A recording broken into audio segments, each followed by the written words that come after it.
Constable advance mock fighter যে বইটি exam Bangla থেকে প্রকাশিত হয়েছে, এই বইটি নিয়ে তোমরা জানতে পারবে এবং আরও বিস্তারিতভাবে জানতে পারবে যে এই বইটি কারা নেবে বা আগের এডিশন যারা নিয়েছিলে তাদের কি নতুন করে এই এডিশন নেওয়ার দরকার রয়েছে কিনা, এই সমস্ত প্রশ্নের উত্তর এই ভিডিওর মাধ্যমে তোমরা পেয়ে যাবে।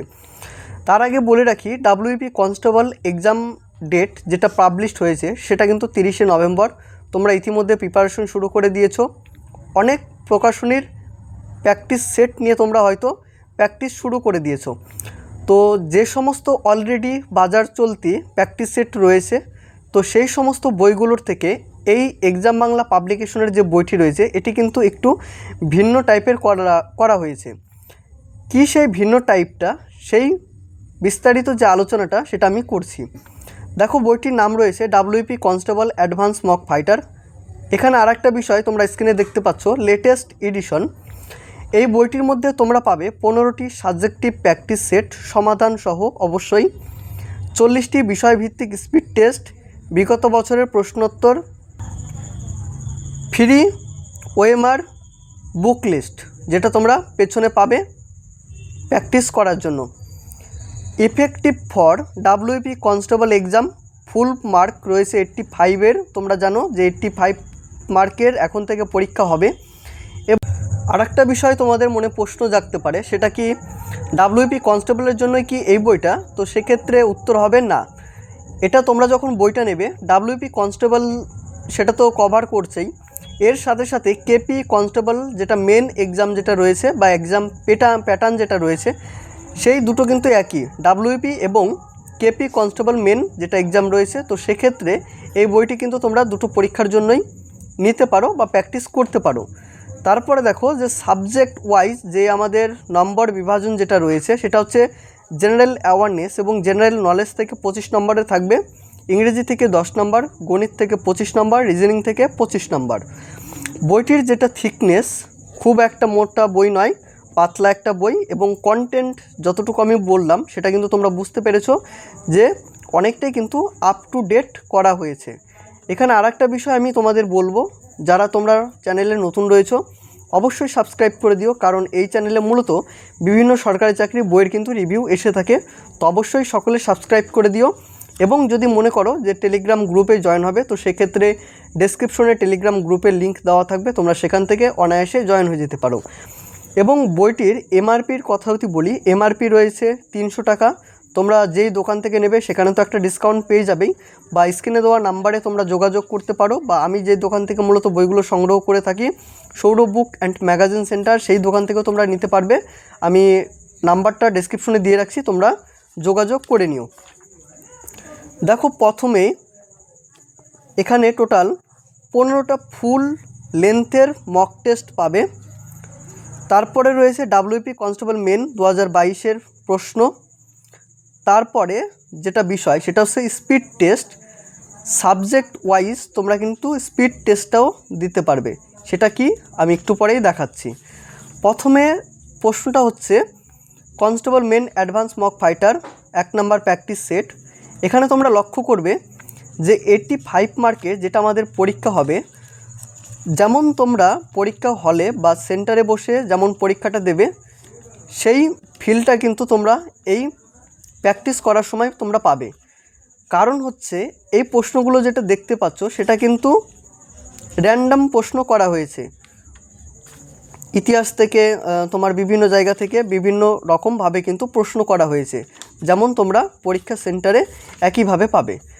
যেমন প্রথম প্রশ্নটা রয়েছে, কার শাসনকালে সাঁচি স্তূপ নির্মিত হয়? অশোক, হর্ষবর্ধন, কনিষ্ক, সমুদ্রগুপ্ত। বিখ্যাত মধুবনী লোকচিত্র কোথাকার? বিহার, অসম, ওড়িশা, পশ্চিমবঙ্গ। তোমাদের প্রশ্নটা জানা থাকলে কমেন্টের মাধ্যমে অবশ্যই জানিও। ডেমোক্রেসি শব্দটি কোন ভাষা থেকে এসেছে? অপশন রয়েছে লাতিন, ফরাসি, জার্মান, গ্রিক। এবং যেটি আমি প্রথমে উল্লেখ করেছিলাম যে যাদের কাছে ফার্স্ট এডিশনের বইটা রয়েছে তাদের কি এই বইটি তোমরা নেবে? তো সেক্ষেত্রে বলতে হবে হ্যাঁ, অবশ্যই তোমরা সংগ্রহ করতে পারো। তো সেক্ষেত্রে এই প্রশ্নের যেটা লেভেল সেটা কিন্তু আরও উন্নত করা হয়েছে আগের এডিশনের থেকে। এবং যেটা আপ টু ডেট করা হয়েছে সেটা হচ্ছে কারেন্ট অ্যাফেয়ার্স। তোমরা আগের যেটা এডিশন নিয়েছিলে সেটাতে পুরনো কারেন্ট অ্যাফেয়ার্স ছিল, কিন্তু এখন যেটা তোমরা স্ক্রিনে দেখতে পাচ্ছ যে বইটি, এটিতে কিন্তু পুরোপুরি লেটেস্ট যেটা কারেন্ট অ্যাফেয়ার্স রয়েছে সেই কারেন্ট অ্যাফেয়ার্সটা তোমরা পাবে। তো সেক্ষেত্রে এই দুটো যদি তোমাদের প্রয়োজন হয় তো অবশ্যই তোমরা বইটি সংগ্রহ করতে পারো। এক হচ্ছে কারেন্ট অ্যাফেয়ার্স, তোমরা আপ টু ডেট এখানে পেয়ে যাবে এবং বুঝতে পারবে যে কোন কোন জায়গা থেকে কারেন্ট অ্যাফেয়ার্সের প্রশ্নগুলো আসছে, যেহেতু আপডেট করা হয়েছে সবটাই। তো সেক্ষেত্রে এটি হচ্ছে তোমার কারণ। দেখো 85 মার্কের প্রশ্ন রয়েছে, 85টা কোশ্চেন, এখান থেকে সলিউশন শুরু হচ্ছে। অ্যান্সার তো রয়েছেই, এটা হচ্ছে সলিউশন। তারপরে এটা হচ্ছে 2 নাম্বার প্র্যাকটিস সেট শুরু হচ্ছে। নিম্নলিখিত কোন রাজ্য পলিমাটি দেখা যায় না? কোনটি দেশলাইট ভারত রূপে ব্যবহৃত হয়? এখানেও ঠিক 85 অ্যান্সার কি এবং সলিউশন দেখতে পাবে। এবং সলিউশনের ক্ষেত্রে যদি বলি, সেখানে তোমরা কিন্তু ম্যাথ এবং রিজনিংয়ে সলিউশনটা পাবে। ঠিক একইভাবে 3 নাম্বার এটা প্র্যাকটিস সেট, 85 কোশ্চেন রয়েছে এবং সলিউশনও এর সাথে সাথে থাকছে। এখন তোমাদের দেখাচ্ছি যেটা স্পিড টেস্ট আমি বললাম সাবজেক্ট ওয়াইজ, এবং প্রত্যেকটি সাবজেক্টের জন্য কিন্তু 10টা করে তোমরা স্পিড টেস্ট পাবে। তো সেটি একটি প্লাস পয়েন্ট রয়েছে এবং তোমরা অনেকেই একটু জানতে চাও যে কোন সাবজেক্টটা তোমার দুর্বল রয়েছে। তো সেক্ষেত্রে এখানে সাবজেক্ট ওয়াইজও রয়েছে শেষের দিকে। তো সেক্ষেত্রে তোমরা এই সাবজেক্ট ওয়াইজটাও করতে পারো। এবং 2022 সালে যেটা প্রিভিয়াস ইয়ারের প্রশ্ন রয়েছে সেই প্রশ্নটা তো এখানে তোমরা দেখতে পাবে। এটা হচ্ছে প্রিভিয়াস ইয়ারের।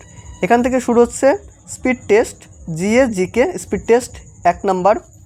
যেমন কাপড় কাচার সোডা হলো কি? নাট্যশাস্ত্রীর রচয়িতা হলেন কে? ক্রিকেটার খেলার নির্ণয়ের কোন শব্দটি ব্যবহৃত হয়? জ্ঞানপীঠ পুরস্কার প্রাপক প্রথম মহিলা কে ছিলেন? হুতুম প্যাঁচা ছদ্মনামে কে পরিচিত? ভারতের প্রথম পারমাণবিক চুল্লির নাম কি? ভারতের স্থায়ী গবেষণা কেন্দ্র দক্ষিণ গঙ্গোত্রী কোথায় অবস্থিত? Speed test 2। টোটাল এখানে 10টা স্পিড টেস্ট রয়েছে জিকে এবং জিআই থেকে। তারপরে রয়েছে ইংলিশ, এখানেও ঠিক 10টা তোমরা স্পিড টেস্ট পেয়ে যাচ্ছ। 9 এই হচ্ছে তোমার 10 নাম্বার স্পিড টেস্ট। এটা হচ্ছে ম্যাথের ক্ষেত্রে, এখানেও 10টা তোমরা স্পিড টেস্ট পাবে। তো দেখো ছোট্ট একটা বই, থিকনেসটা তোমাদের দেখালামই, কিন্তু এর যে ভেতরে প্রেজেন্টেশনটা, তো এর যে থিকনেসটা দেখে প্রথমে কিন্তু বোঝা যায় না যে এত সুন্দর করে প্রেজেন্টেশন করা হয়েছে। এবং এক্সাম বাংলার যে পেজ কোয়ালিটি হয় সেটা কিন্তু দুর্দান্ত লেভেলের হয় পেজ কোয়ালিটি, তোমরা জানো এবং অনেকেই কিন্তু নিয়েছো ইতিমধ্যে। তারপরে দেখো up to date current affairs, যেটা আমি বলেছিলাম সেখানেও এখান থেকে তোমার কারেন্ট অ্যাফেয়ার্সটা শুরু হচ্ছে। এবং 85 যেটা কোশ্চেন দেখছিলে তো সেখানে তো রয়েছেই, এবং তার সাথে সাথে এখানে তোমরা এই কারেন্ট অ্যাফেয়ার্সের অংশটুকু পেয়ে যাচ্ছ।